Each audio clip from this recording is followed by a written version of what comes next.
Hey everybody, this is Josh Rhodes, the host of the Retro Monster Truck Review Podcast, and I wanted to pop in here really quick right before we got started talking about Pontiac 1989 with Jason Rouna. See if you guys could do me a favor. Apple iTunes has a thing where you can rate this podcast. I would really love it if you guys could give me a 5-star review. Also, if you could follow me on Spotify, it just helps out with the algorithm and gets this podcast to as many eyes as possible. Without further ado, though, let's get into it and talk Pontiac 1989 with Jason Rouna.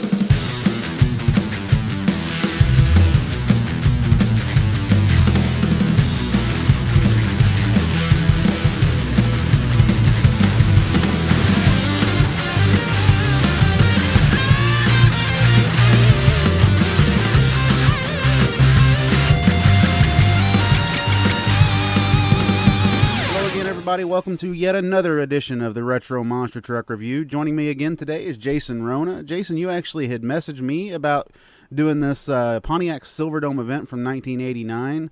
I tend to refer to this show as Kramer's Revenge. Yeah, that's probably a good way to put it.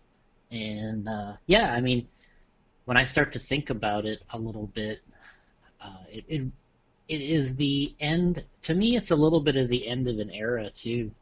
Um, the good old USHRA shows where they had them on TV and ESPN, and the Stage 2 trucks. At this point, there was no Stage 3, and it was getting right to the end of sort of the good old days. And it was a nice way to kind of top it off. In my opinion, I thought this was always one of my favorite shows as a kid to watch and watch over again. So Yeah, I actually was more fascinated with the '88 show when I was a kid, mainly because back in the day, if Bigfoot goes out in round one, your eyes get this big at that particular era. You're like, whoa, wait a minute, what? Just he got beat by a Jeep? yep, A little yep, backstory, Jeff Bainter actually goes on to win in the Pontiac Silverdome in '88. It was February of '88.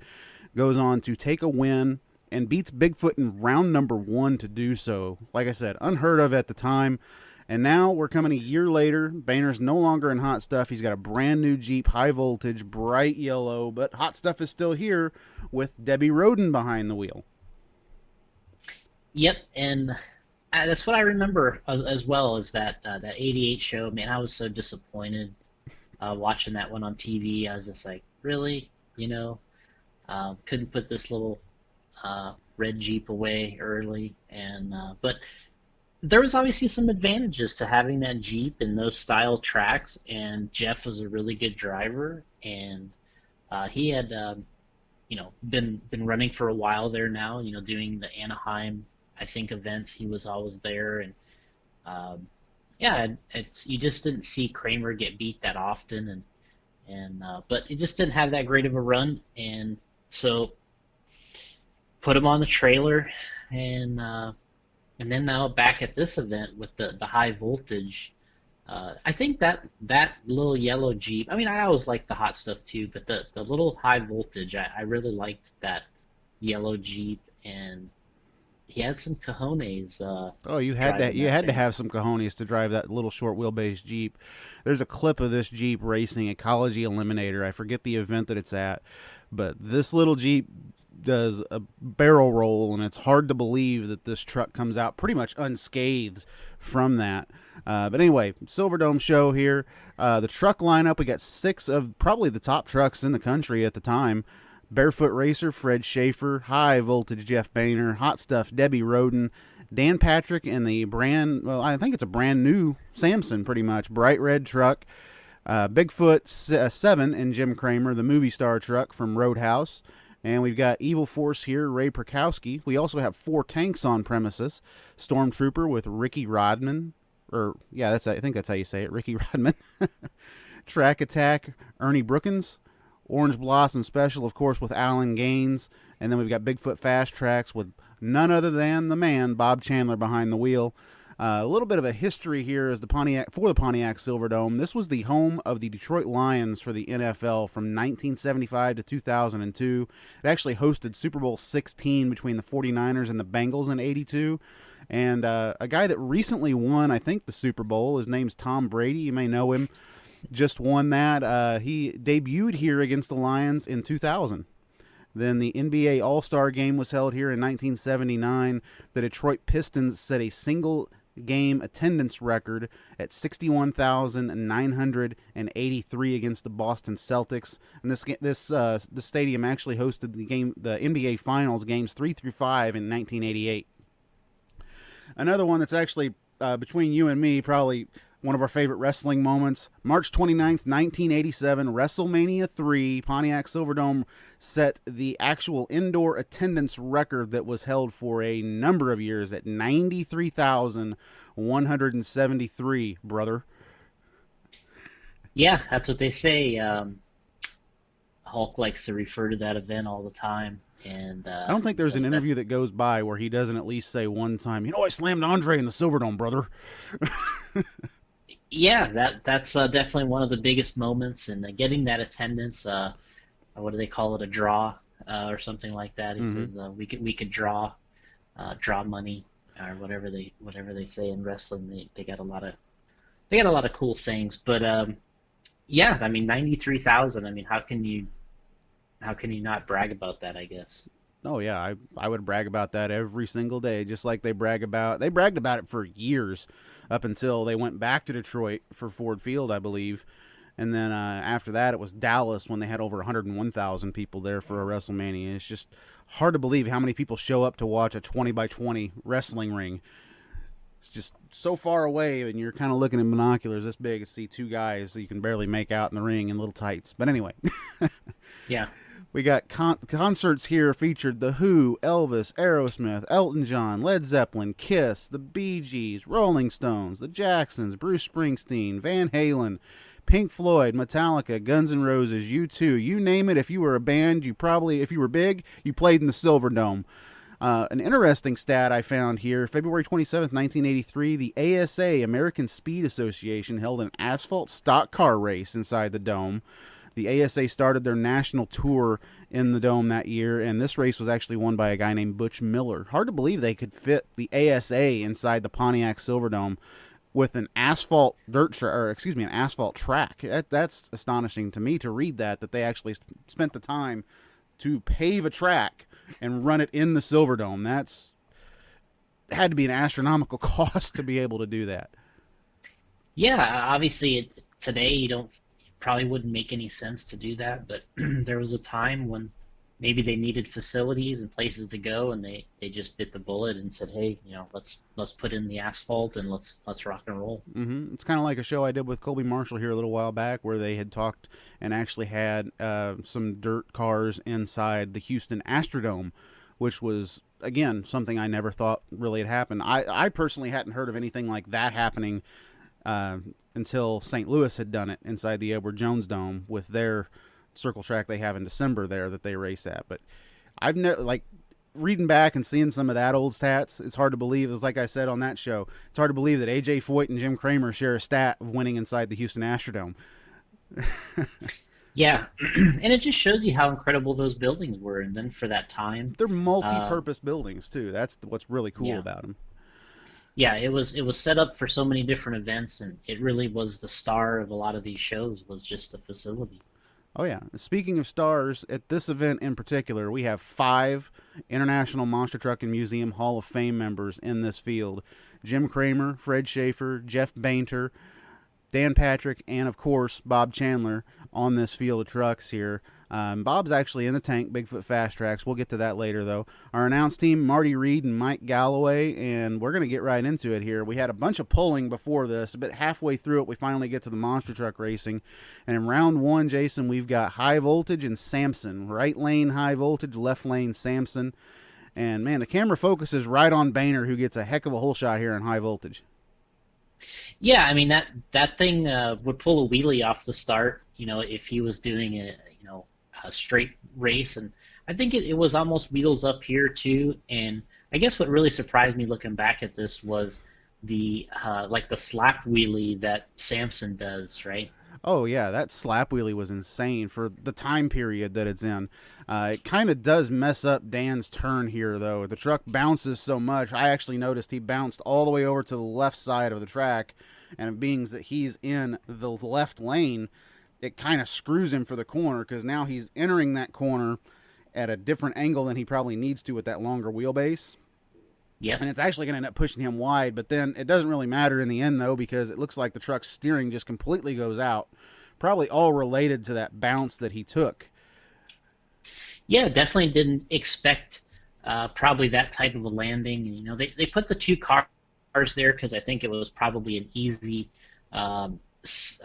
way to do it at that time. They could, you know, that was the pulling track, and I think they were able to really just kind of put out the, you know, the cars there, and it was an easy way to add some obstacles. But, you know, he hit that thing really hard, and the front end popped up on him, and like you said, I think that caused a lot of the damage there in the turn, and meanwhile, high voltage was off. Oh, yeah, high voltage, nails the first corner, comes around, hits the cars. Samson never even makes it to the cars. Pretty much a buy run here for Bainter, but it was a good little test session for him here as he goes into the semifinals. The high voltage truck is, in most of these races tonight, seems like it hits the cars and could clear, like the first set of cars anyway, it could clear 2 or 3 more cars afterwards. He's hitting these first cars so hard that it actually draws some inspiration for his teammate Debbie Roden here, who gets ready to take on Fred Schaefer in Barefoot. Absolutely. Yeah, I mean, and this is, I don't know how many times this particular Barefoot had been shown on television at this point. I want to say maybe they debuted it in Missouri there. What is that called? The Checker Dome? Or I believe so, I forget yes. what it was. You know, I think they debuted it there, and I think he was doing a sort of a one-on-one competition with Kramer there, and that's where the door falls off and all that, right?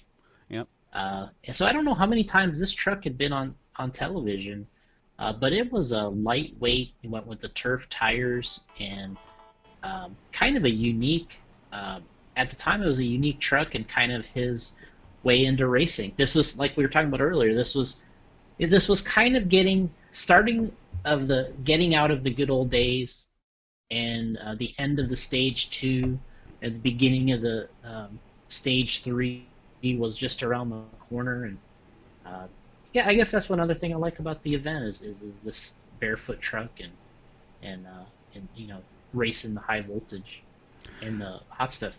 Debbie Roden's actually interviewed here. I believe she's someone that really doesn't get enough credit as being one of the early female influences in monster trucks, and she actually drives this truck really well in this pass here. She gives Fred a run for his money in this pass. Until this early part of this year in 1989, she'd only been doing exhibition shows since the previous summer. And it really shows that Jeff had put her through the paces and tried to teach her a little bit as to how to drive the truck here. One thing I would like to point out is the drastic differences between both of these trucks. As you were talking, Fred Schaefer's lightweight Barefoot truck, 9,000 to 950 pounds is what they were quoting it as weighing in this particular broadcast. Biggest thing I noticed was the difference in tires that we have here. There is almost a bald tire on Barefoot. It's almost like, I'm not going to say a NASCAR tire, but it's a fairly flat, bald tire taking on Hot Stuff, who has pretty much a full cleated set of Goodyears here. Yeah, that's one of the, you know, sort of the standout features of Fred's truck, with those turf tires. And, you know, I think what they say about 400 pounds a piece lighter than the full cleat tires. And then, you know, and he tried those for maybe that whole season. I don't know how long it lasted. I want to say most of '89. I think was running those, and I mean, they were somewhat successful. I don't know if they were amazing, but it was definitely kind of interesting that he was trying something, and he was definitely going with the weight side of things here. He was really concentrating on the weight. He kind of didn't do the suspension much on this truck. It was more about the weight and the power, and it looked like a handful to drive. Oh, yeah, it looked like a handful to drive. One thing to point out about Fred Schaefer is he was not afraid to just completely rebuild or build a new truck just to try something new. There are so many, it's hard to keep up with how many different styles and looks of Barefoot there were in the late 80s. And this is certainly one of them, with a completely fiberglass body on the truck, bright blue. It's very low to the ground. It's definitely what you would consider to be a racer. I'm just not sure that the tire choice here was very good, going from dirt and then to concrete. It seems like that truck wants to push wide every single time he makes a corner. And in this race, though, he actually has a dead even hole shot out of the hole here with Debbie Roden. Debbie actually gets a little bit of a lead on him here, and that's surprising because Barefoot has probably twice the horsepower of that hot stuff truck. Yeah, one thing that Fred always had is a lot of power, and I think that that was something with this truck. It was light, had all this power, and you could see when he did that two car jump there at the beginning. When it landed, he got back on it. It just wants to wheelie. Yeah, it just wanted to take straight off. Yeah. What really stood out to me was Debbie Roden wasn't afraid. She nailed those first two cars, whereas Fred, I know Fred probably thought, you know what, this girl in the other lane over here, okay, I'll take it a little easy. And as soon as he got off of those cars, he was like, wait a minute. And he had to really get on the throttle to catch back up to her going into the corner. The turn hurts Debbie, though. She comes into the turn. She's actually making a good turn. And then I think she straightens out the rear steer just a little too quick, and it causes the truck to push instead of come around the corner like Bainter had done previously with the same wheelbase Jeep that he has in high voltage. Fred gets the advantage in the corner here, really doesn't look back at that point.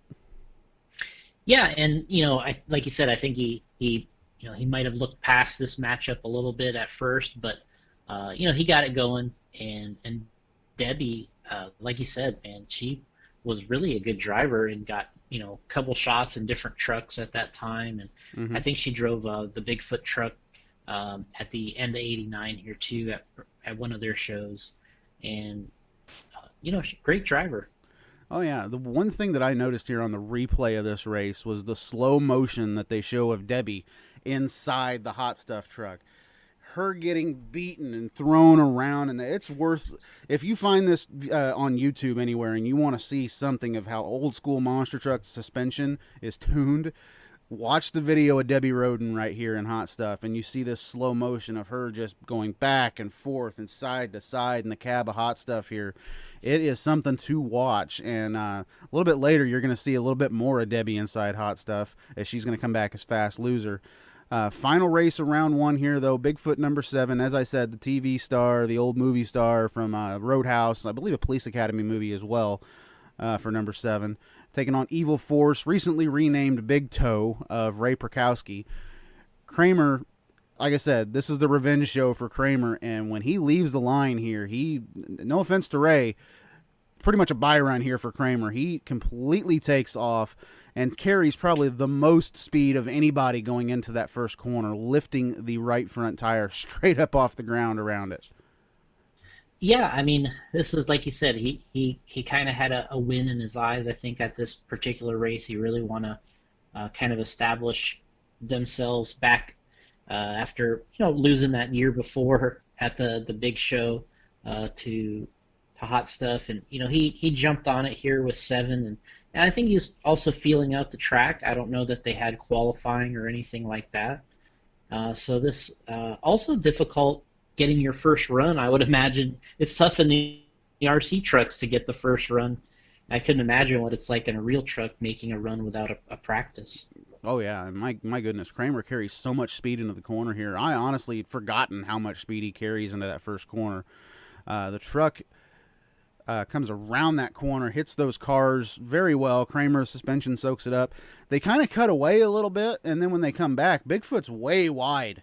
Like, for some reason, that truck just takes a really way long, wide corner. And I don't know if he was practicing to get a run at the straightaway here to try to get to the finish or what. But Big Toe does come back, but it doesn't. It makes it a closer race than probably what it should have been. Kramer, I don't know. Like I said, I don't know what he was feeling out there. It's something that we may have to discuss with Kramer one of these days and be like, hey, Jim, by the way, remember Pontiac '89?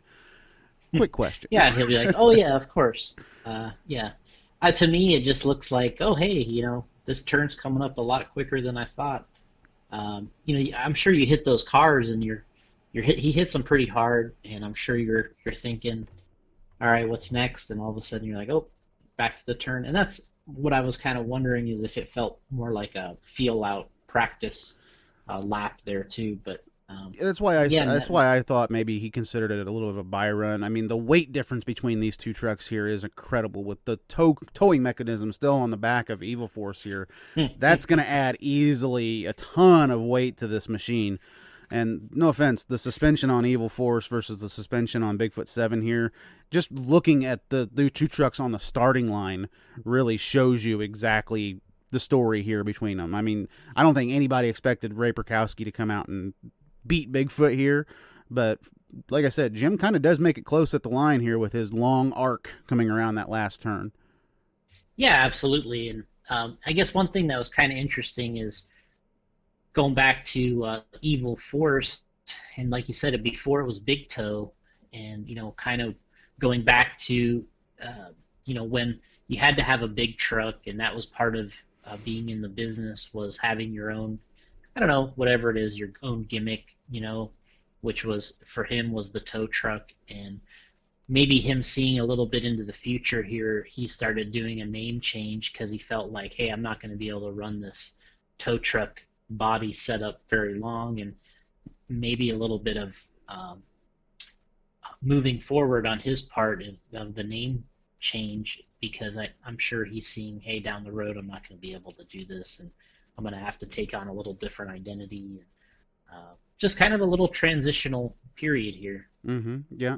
One thing that we talked about in a previous podcast between the USHRA and TNT was more focused on race-based competition, where USHRA was really selling you the spectacle. And I think guys like Ray Perkowski were out there basically trying to make a truck that would appeal to everybody. And honestly, at this point, I think people might be looking over at the black and green Gravedigger truck, for an example, as one of those trucks that really, just looking at it, it's going to sell something. I think Perkowski's trying to come up with different ideas here, and eventually he'll come up with Invader, and that'll be his big idea, and he'll start making some money with the Invader name. But here, I don't know, the name change from Big Toe to Evil Force is a little weird to me. I think if you've got a giant tow truck mechanism still on the back of your truck, maybe wait till you get another truck before you change the name. That's just my opinion on that. Yeah, definitely a little bizarre, and but yeah, like you said, the difference between TNT and USHRA at that point, and getting booked for these different events, and what promoter that you ran with. And I mean, I always look at this and I'm like, man, wouldn't it have been cool to see this high voltage and this barefoot on TNT? And some of the biggest what if questions in monster truck racing history right there. For me, it's always been, what if Excalibur was in TNT? That could have been something really cool to see. This barefoot in TNT against Equalizer in '89. Oh my goodness, imagine that matchup. yeah, I think what would have happened is, to me, barefoot would have been in this configuration, could have been like the USA one, where he's either going to flip or he's going to have a great race, or to me that would have been, this truck would have been crashed a lot doing those kind of events. But because of this power to weight ratio, he's running here in zero suspension basically. Oh yeah. We get into round 2 here. Barefoot coming back here in the right lane, taking on high voltage. Bainter and Schaefer is gonna. This is kind of one of those matchups where you're like, okay, I really want to see this one, because neither of these guys are gonna lift. As these trucks are lining up, Marty Reed actually says the winner goes on to face Bigfoot. I think he forgot there was another semifinal here, but anyway, first semifinal here. And this is where they actually mentioned the weight of barefoot, about 9,500 pounds, excuse me. Fred easily considered the favorite by Mike Galloway in this race. As they leave the line, it's pretty even, a slight edge to barefoot. Barefoot's again conservative over the cars, while right here you see Jeff Bainter just absolutely launch it and could probably clear 5 cars, maybe 4 or 5 cars at least, when he lands right here, and he has a considerate lead on barefoot.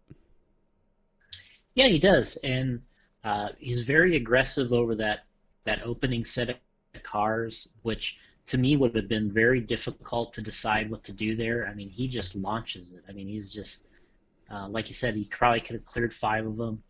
Barefoot, nice jump, but he gets on it and the thing's wanting to wheelie, kind of leads into the turn. But these turn tracks, especially with two 180s like this, really favored the the Jeeps. Yeah, it's interesting that when Barefoot lands, like you said, it wants to pop up into a wheel stand. You wouldn't think, with as much horsepower as that truck had and with as bald of tires as that truck had, that it would want to pop the front end up like that. But it certainly does here. And whenever it gets to the actual car stack out of the corner, he does exactly that. He lands on the cars, pops that truck straight up into the air in a big wheel stand.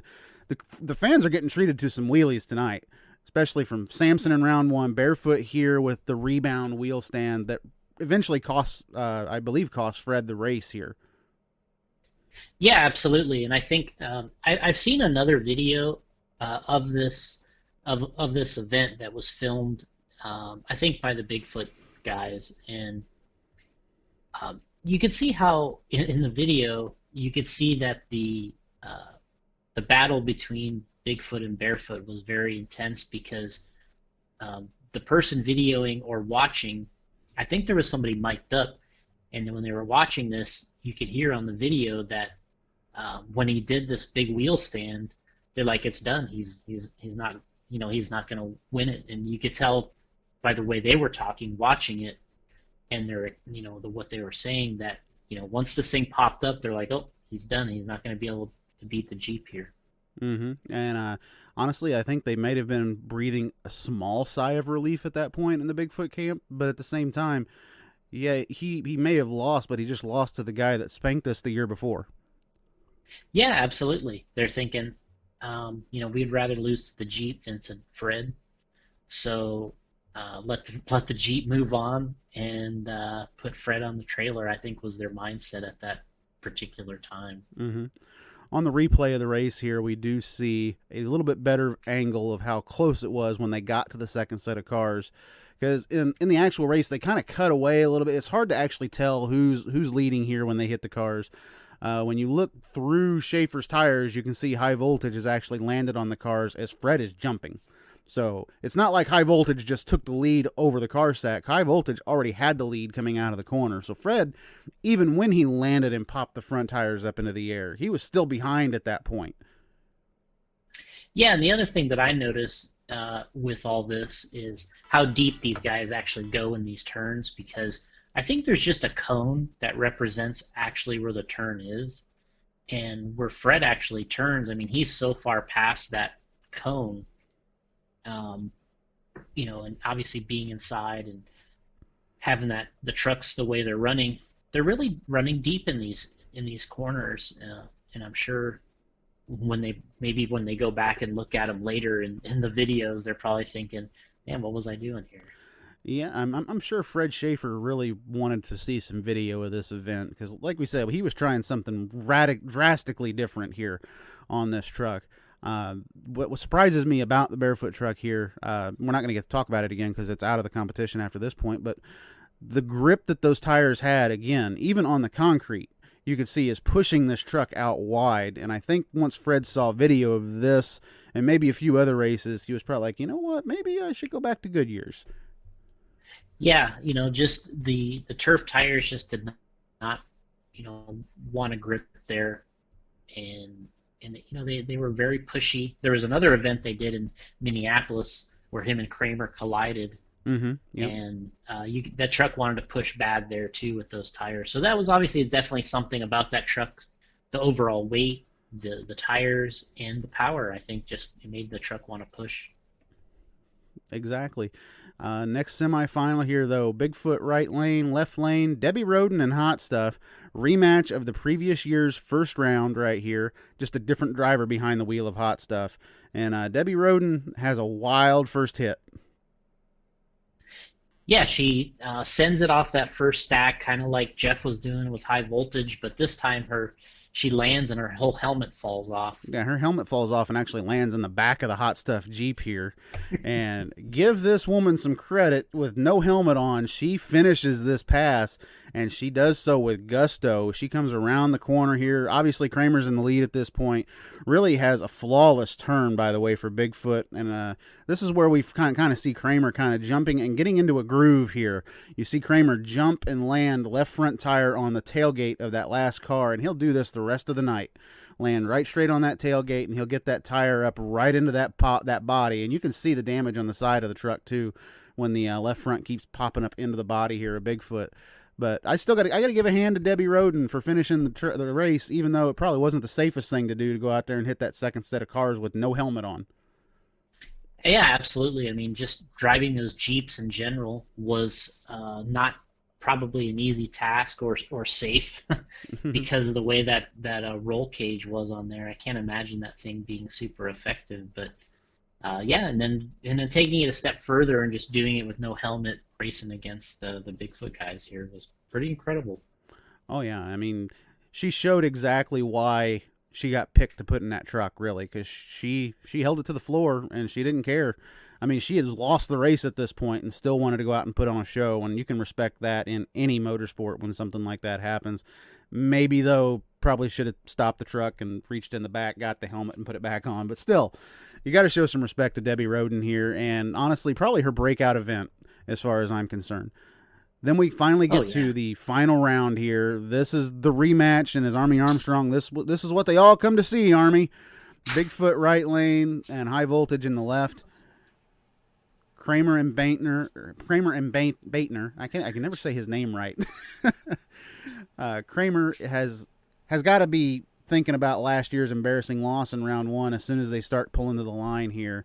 And Bainter, brand new Jeep, high voltage is probably the best Jeep that he ever built. Let's be honest here. Hot stuff is cool, but it's more of a stage one style truck. He's got a little bit different suspension setup here in this high voltage Jeep.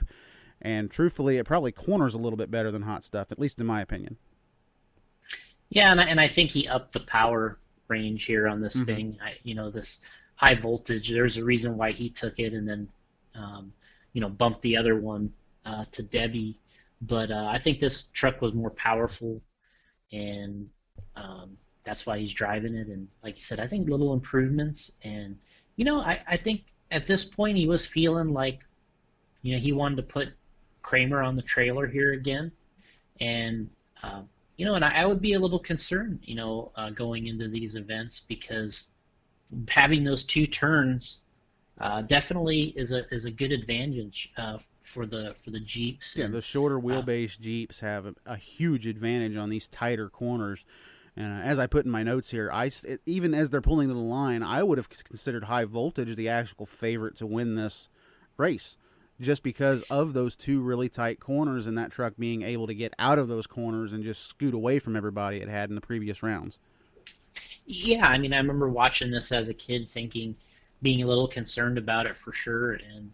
And I think one thing that kind of stood out to me here is Jim didn't take this very lightly for sure, and he tried to get out of the gates quick in this race because of that. Yeah, he got out of the gate quick here, but it was still slight hole shot to Bainter in high voltage. As they hit the cars, though, this is where I think you see high voltage kind of it backs up just a little bit. It doesn't do the previous big air sky launch that it did before. He takes it easy over this car stack right here, and that just allows Bigfoot to jump out to about a 2.5 truck length lead. With Kramer going into the corner, and again carrying so much speed with Bigfoot 7 here into this corner.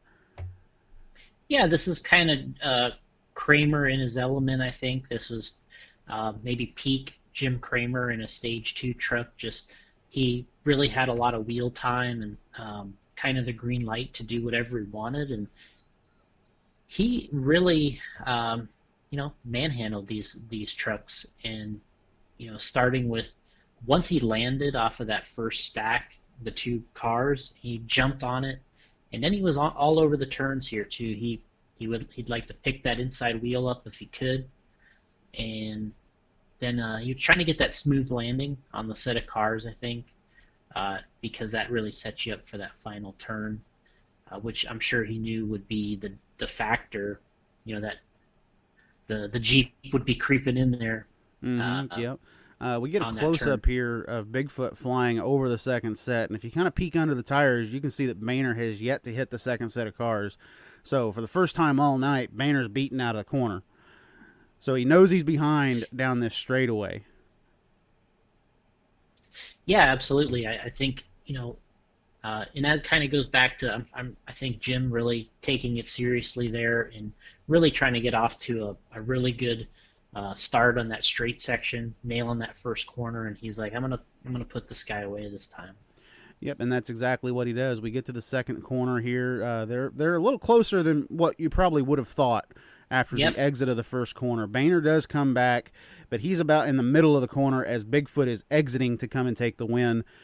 Jim Kramer gets a little bit of revenge, but he doesn't have an easy pass here against Jeff Bainter. I don't think that Bigfoot ever had an easy pass against Jeff Bainter. From what I've heard, Bigfoot spent quite a bit of money to just try to keep up with those little Jeeps. Yeah, absolutely. I think they knew that, especially in these tracks, the USHRA stuff where it had a lot of turns, and I think that they obviously weren't about to make a truck specifically short wheelbase to compete in these little tighter tracks, and just knew they had to do it in other ways and be a little crafty and really just a better overall approach versus just kind of throwing all your eggs in that short wheelbase basket, I guess. Mm-hmm. We're not done yet, though, Jason. We've got the tank trucks here as well. Track Attack in the right lane going to take on Stormtrooper. Honestly, this was the first, only, and I think last time I ever saw Stormtrooper, period, running. Track Attack, though, does exactly what the name suggests. It attacks this track in a big way right here. Gets a big jump and lands pretty hard after that first set of cars. I've seen this a few recent clips here, some old school stuff, and you see tank trucks just taking these landings straight onto the dirt like there's no suspension give whatsoever for a tank truck, and you cringe almost every single time you see this because you know that there's got to be a shock in that vertebrae when those tanks land as hard as what Track Attack does right here over these first set of cars. Yeah, he sends it off of this thing, and really in a race that I think really didn't need it to be. I mean, I think he had kind of Stormtrooper covered here regardless. Yeah, But Stormtrooper's a little slow out of the gate, and actually Track Attack, when he launches here, just to compare, he's got a rival jump here to say what High Voltage was having out there with the rubber tired truck. yeah, he's like 4 or 5 cars out there. Yeah, no offense to Stormtrooper here, though. Track Attack pretty much walks away with it until the landing off the second set of cars. All of a sudden, they cut away, and you see that Track Attack is way off, almost in the pits, off to the left-hand side here. And Track Attack, it's almost like the tortoise and the hare kind of thing here, is here comes Stormtrooper coming around the corner, and all of a sudden Track Attack's got to back up, spin around, and come across the line, and I mean within an inch, all of a sudden, this race goes from a blowout to a photo finish at the line with Track Attack barely hanging on. Yeah, I think as you're watching this, you're like, just back across the line. Just back across up. the line. Yeah, just keep backing up. I mean, till this day, I remember thinking as a kid, he's going to back up across the line, and even Galloway talks about it. Yeah, Galloway mentions it, but I don't think he could actually see like where he's going to do so. But at the same time, he has enough time to spin it around and still win by an inch of a tire tread. I know he has to turn around backwards. He sees the other truck and has to make like a couple joystick turns here to get the thing kind of straight to go across the line, and he gets it done. Yeah, he gets it done, but I believe that after that second set of car hit, he might have hurt something on that Track Attack truck, because that first loop around the track is a very fast pass. I mean, he's on it to be a rival for Bigfoot Fast Tracks or Orange Blossom Special later with how fast he's around that first half of the track. Second half, though, when he does get back on the throttle, it does seem like he's not as hard on the vehicle. And when he gets to the final, we're going to talk a little bit more about that. Fast Tracks here, though, Bigfoot, Bob Chandler, he gets announced as Dan Dubes as the driver, as Marty Reed says that, and then a graphic quickly shows Bob Chandler as the driver, and Mike Galloway says, oh, hey, we've got a driver change behind the wheel. Now it's Bob Chandler against Alan Gaines, and when you hear the Orange Blossom Special coming to the line and you see all this train smoke coming off the truck, There's your spectacle right there. This is, without a shadow of a doubt, one of my favorite tank trucks of all time, just for the spectacle of seeing it. Yeah, and I think, you know, what's really strange is that he decided to build a tank vehicle, because this guy obviously was super talented and amazing pulling trucks, had a lot of the licensing deals and toy deals back in the day with everybody that had a big name. But he went with this tank train look, and I'm sure it had a nice little run in terms of people wanting to see it. But I'm sure after he drove this thing a few times, he was just like, man, this isn't for me. Yeah, I mean, it's heavy and it doesn't land very well at all. But what surprises me here is he's out of the hole with Fast Tracks, and Fast Tracks is known for having two motors in the back of the truck, or excuse me, the tank. I keep saying trucks because we're a monster truck podcast, but we're talking tanks here. There's 2 motors in the back of Fast Tracks here, directly behind Bob Chandler, and man, that tank, even for a tank, even when we're talking about tanks and having a hard suspension, Bigfoot seemed to have the tank figured out. Yeah, they bought this thing from, I think the guy's name was Lauren Frere, and they converted it, put 2 Ford blown 460s in it, and kind of Bigfooted the thing out a little bit. Yep. And for the guy that started the rubber tire truck class, really, I think him getting this, what they call an armored personnel carrier, was kind of a big step. I guess they kind of thought that this fad was going to last a little longer, and they needed to get in it, and they could book something. Exactly. I mean, when you look at this tank too, I mean, there's some old footage of them driving it out in a creek bed, and just watching this thing go through the creek bed is astonishing as well. Just seeing how cool it looks out there. I kind of wish the tank fab would have stuck around a little bit longer myself. I mean, if they could have dialed those things in, that could have been a heck of a class to watch in and of itself. It would have gave monster trucks its own side act, in a sense, as you would have tanks and then the trucks. And one thing I always liked, and what we'll talk about here in a little bit, is the tank and truck final that they would do at the end of the night. It was different. Mm-hmm. Yeah. Anyway, into the first corner here, Bob Chandler actually has quite a bit of an advantage on the Orange Blossom Special. I don't think that Alan Gaines was expecting the landing that he got with OBS here. And that thing landed a ton. But we go into the last turn here. This is what makes this race, is this last turn. Yet again, second tank race in a row, second last turn debacle. Bigfoot spins out, and then here comes Orange Blossom Special out of nowhere, just whips that tank around and completely spins out 180 degrees. Bigfoot's not spun out to the point where it's completely out of the race. It's still facing kind of towards the finish line. Orange Blossom Special just sends it into this corner and almost does a half donut.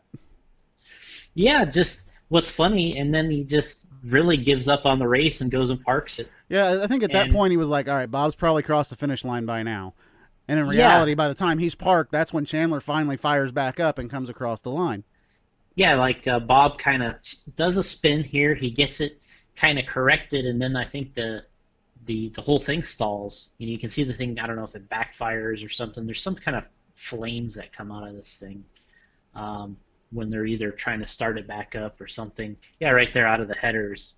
And that's when, Orange Blossom, he just goes right to the house, and Bob kind of corrects it and goes across for the win, and then they get into the finals.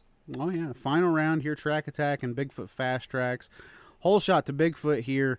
And when Track Attack lands, I believe it's like the third gear on the inside there that turns those big tracks. You can kind of see it move. When it lands, it moves towards, like it moves back on the vehicle. Yep. And the rest of the race, Track Attack is playing catch up at that point. I don't think that it's getting quite the power that it was before. Because if it was, this was going to be one heck of a race between these two drivers right here. Like I said, unfortunately, it looks like Track Attack was broken at the very beginning of this pass.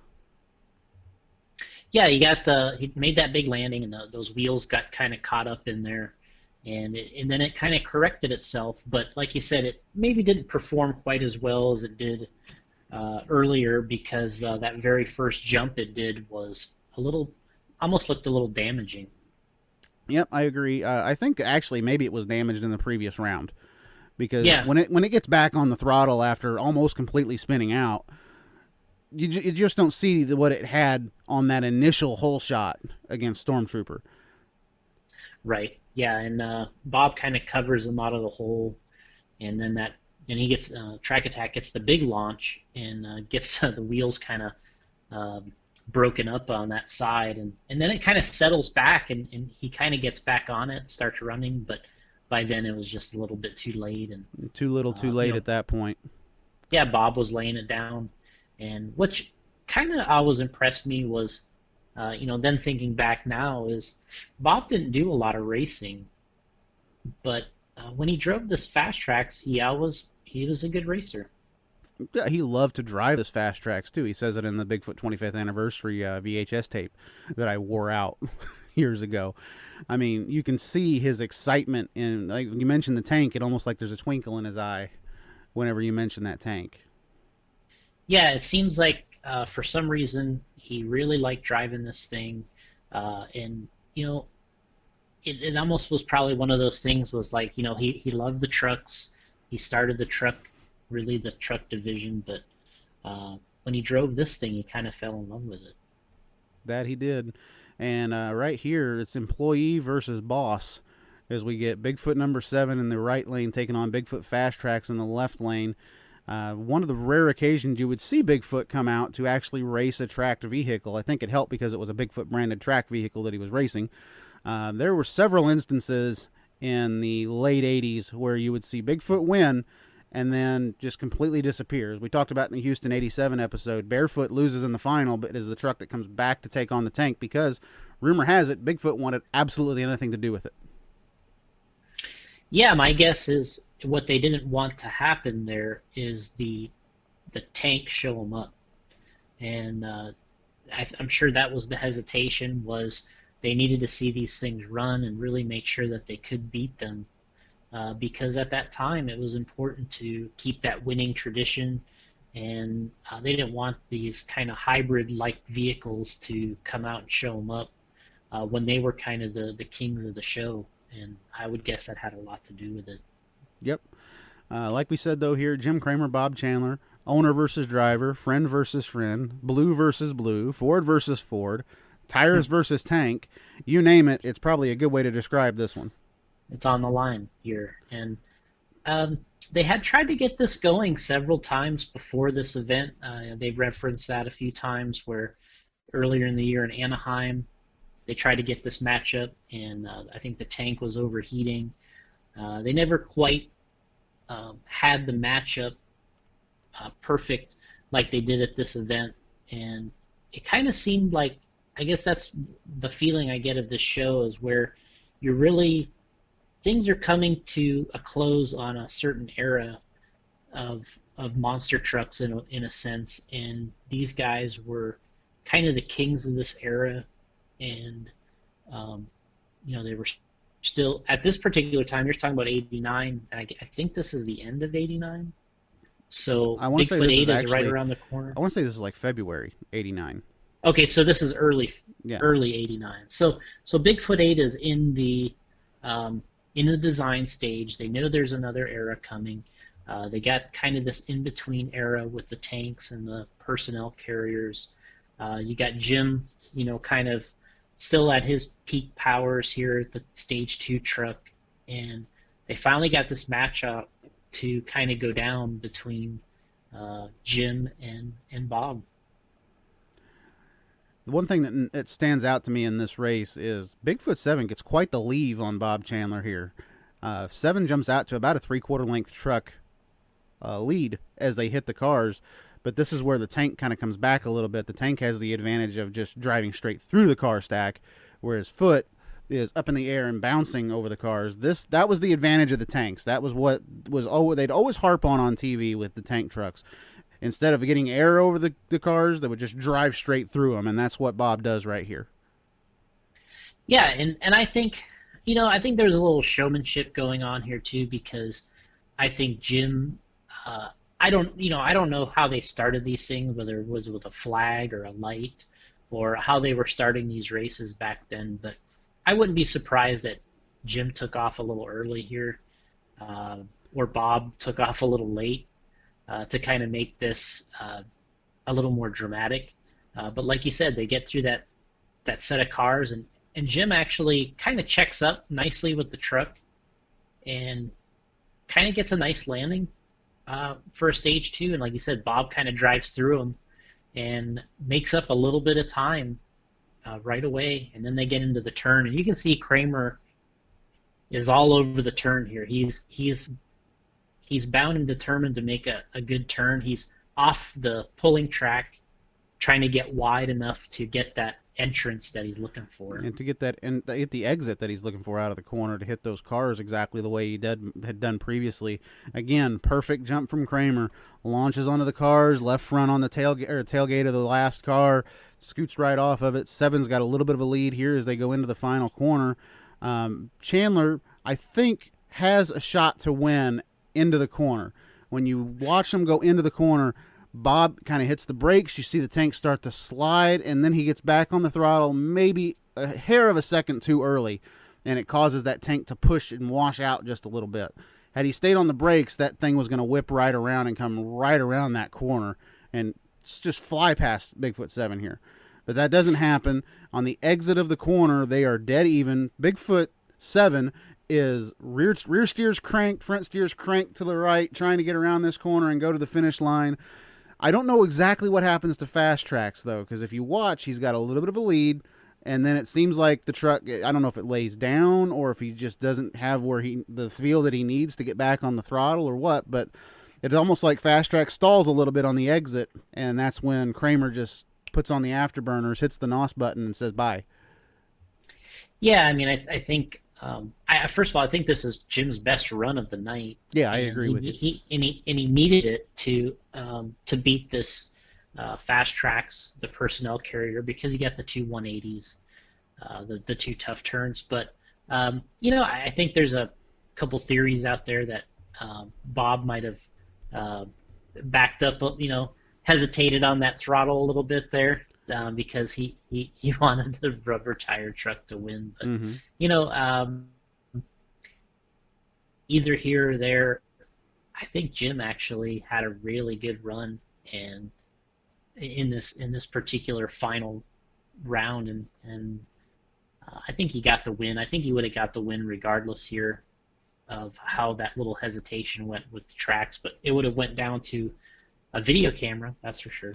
Yeah, it definitely would have went down to a photo finish line camera shot, and they didn't really have those at USHRA events other than the camera angle that they had right there.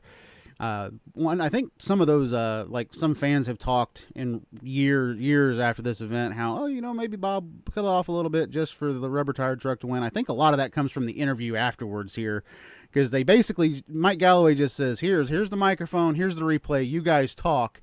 And as soon as you see Bigfoot 7 leave the line, Bob quickly says, "Oh, well, he jumped the gun." Yeah, and yeah, that's what you don't know is how they started these races. Was it a flag? Was it a light? And did Jim actually just say, "All right, I'm taking off"? And yeah, you don't really know, but it actually worked out pretty well. And that's where these guys were the king of these shows. Back then, they could kind of do what they wanted. They were the stars, and you got the two main guys, Bob and Jim here, and then of course you got Mike Galloway, who was obviously, to me, him and Army were my favorite announcers. I liked Galloway's input on stuff. Galloway was really good at play-by-play commentary, just like Army was. Yeah, and he started, he obviously starred in some of the Bigfoot King of the Monster Trucks too, the original one, and did such a good job, but. Yeah, you can see the Bigfoot guys did a little parade here, waving to the crowd, and to me this is kind of the end of the good old days. I kind of feel like this was, they had all these combined events, and these guys were the kings of it, and this is probably their peak powers here in terms of kind of the Ford backing, the Ford-looking truck, stock-looking body, and from this moment on, towards later in the year and into '90, things really change. After this event in particular, we see the little hints of Bigfoot 8 starting to come along from the Bigfoot organization. You see Bigfoot 4 is actually being repurposed, and it's still competing, but every single time it would come back, they'd make a little bit of a change here, a little bit of a change here, a little bit of a change here, and that's what ended up making that truck particularly really the king of the Stage 2 trucks back in the day. One last thing I want to point out here too in that interview was as they come around the last corner and you see Bob says, "Oh, here's where I slowed up to let Jim win." I think that's another thing that adds on to the fan thing. Well, Bob let him win. Yeah, exactly. They kind of talking very freely here in this interview, and I think trying to be a little funny, and also kind of knowing that this was kind of their show.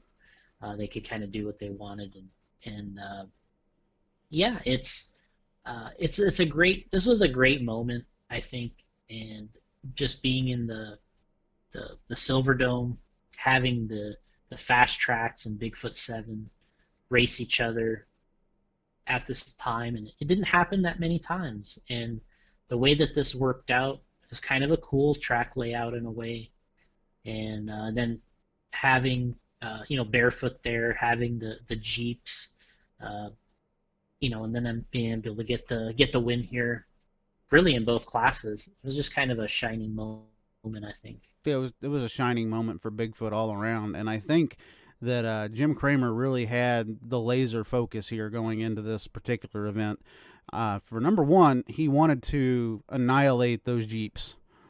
And number two, I think the icing on the cake, whenever he saw Bob win, he was like, all right, here we go. This is going to be a good little race right here. Like we said, he cuts his best lap of the night in the final against the Tank. Probably his second best lap is the final against Jeff Bainter, where he gets out on Bainter. And honestly, Bainter's the one playing catch-up in that race, who you wouldn't have thought would be the one playing catch-up, especially after the way he had been launching those car stacks.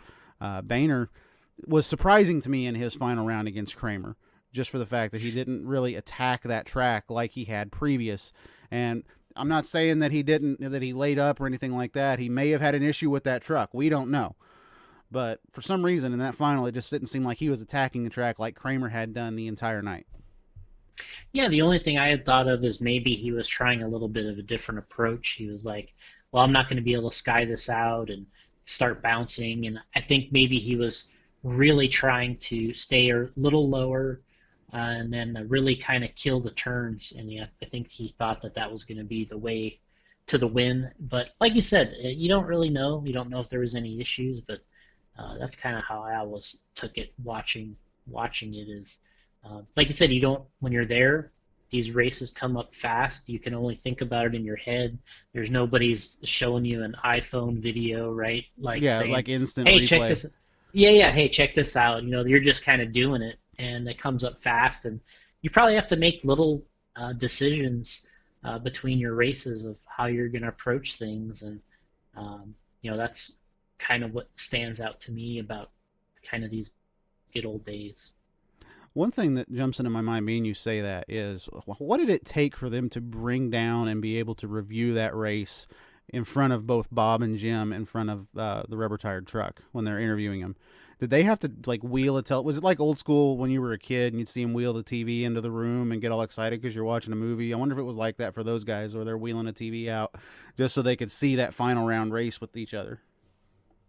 The video that I've seen of this, where that's Bigfoot's video, and they had tons of people at this event too. By the way, there was you can see them walking around the entire event. Yeah. So you have two vehicles, you have two drivers. Then they had Dan Dubes, John Pyatt was here. He was crewing for Kramer, and then I think there was either one or two camera guys. So that was their crew here, which was huge. What is that, 5 or 6 people? Yeah, exactly. Something like that. And so the video that I saw is you can kind of see the equipment that they bring out, because they're filming behind where Galloway Bob and Jim are. So you can kind of see like a little monitor, like a little TV that they're showing them.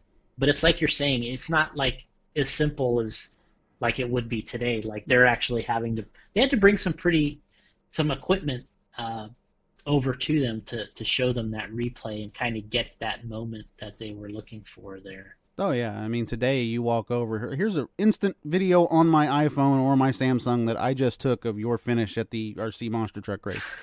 Today back then it was, all right, let's get a television, let's get a camera, let's get a corded microphone to our announcer and have him go out on the floor and do the interview.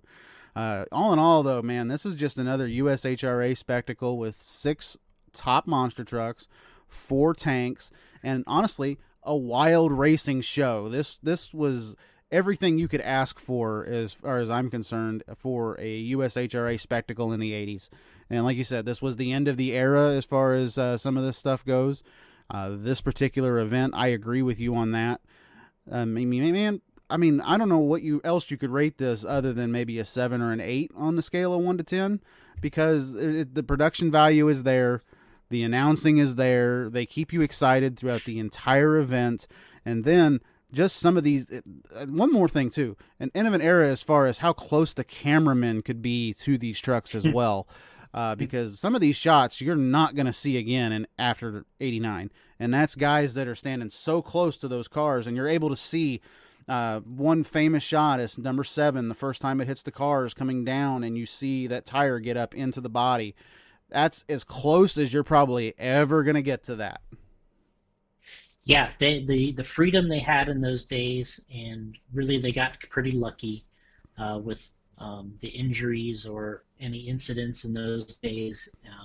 But they got the shot, and honestly, there was a lot to making this popular with getting that shot.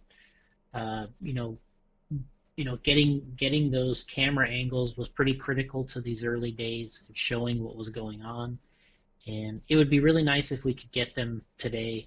But the speed of the trucks and the way they act today, you just couldn't do it. But in these days, it just seemed like the pacing and the ability to get a little closer was a little more realistic, and they captured it there. And I think we talked about it before, but there was that shot of Kramer jumping where the tire gets into the body. That's the one that appeared on a photo of that appeared on Facebook. Yeah, I've seen the photo about that you're speaking of. ago. It's just perfect, and it's of that jump where the tire gets into the body, and it's just got Kramer out the window. It's just the perfect photo. Yeah, I mean there's so much going on in that particular photo too as well. This was before they had the self-centering rear steer, so the truck's cockeyed in the air. The front tires are not facing the same direction as the rear tires. It's hard to imagine that. I mean, drivers nowadays would have a struggle driving that particular Bigfoot truck back then. Jim Kramer makes it just look like easy as pie behind the wheel here, and kudos to the man. He is like Colby had said in a previous episode. He is the GOAT as far as the early monster truck series and monster truck racing goes. I agree with him 100% as far as Jim Kramer probably being the best driver out of the 80s. Oh yeah, I mean that was that he owned that period of time, and he was the most aggressive. He's the one that probably had the biggest green light, and then he had the best control. And nothing like nothing against anybody else, but that was he kind of owned it, and I think that was pretty special. That it was. Hey everybody, again, this has been the Retro Monster Truck Review. Jason, anything you'd like to talk about before we end the show here? I don't think so. I just enjoy doing these, looking back at some of these old famous events and picking up on things you don't see. Every time you watch one of these things, there's something you always see that you didn't before, and it's a good opportunity. And thanks for having me on to do it. Hey man, anytime. You have an open invitation to come back to this show. If you think of another event, shoot me a message. We'll get it done. We'll get it set up. Until then, though, guys, like I said, this has been another episode of the Retro Monster Truck Review. I've been ending these with a Richard Leak quote. We'll see you guys again on the tracks across America.